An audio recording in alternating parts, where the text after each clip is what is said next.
बहुत समय पहले भारत के उत्तर पश्चिम में मगध साम्राज्य फैला हुआ था।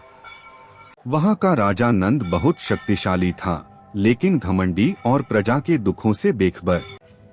आम लोग करों से परेशान थे और राजमहल की ऐशोआराम में कोई उनकी परवाह नहीं करता था। इसी समय तक्षशिला विश्वविद्यालय के महान आचार्य चाणक्य मगध पहुँचे। वे बहुत विद्वान थे, लेकिन नंद राजा ने उनका अपमान कर दिया।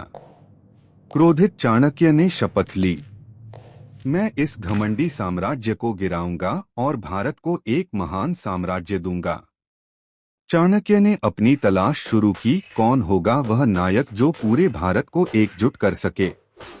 एक दिन उन्होंने देखा कि एक बालक सड़क किनारे खेल रहा है।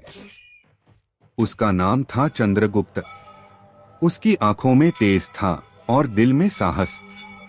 चाणक्य ने उसे शिक्षा देने का निर्णय लिया। तक्षशिला में चंद्रगुप्त ने शस्त्र विद्या, राजनीति और युद्ध कला सीखी। चाणक्य ने उसे बार बार सिखाया, सच्चा राजा वही है जो प्रजा को अपना परिवार माने।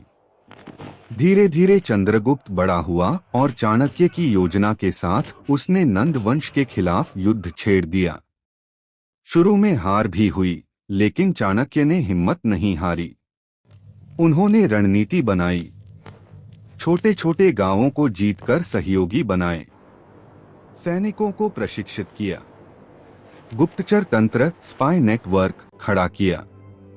कुछ वर्षों के संघर्ष के बाद चंद्रगुप्त और उसकी सेना ने पाटलिपुत्र, नंद की राजधानी, पर धावा बोला।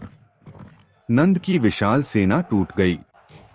चंद्रगुप्त विजयी हुआ और मगध का सिंहासन प्राप्त किया। इस प्रकार मौर्य साम्राज्य की स्थापना हुई। यह भारत का पहला विशाल साम्राज्य था जिसने उत्तर से दक्षिण और पूर्व से पश्चिम तक एकता की नींव रखी। चाणक्य ने अपने शिष्य से कहा, याद रखो, सत्ता का उद्देश्य सुख नहीं, सेवा है। राजा तभी महान कहलाता है जब उसकी प्रजा सुखी हो।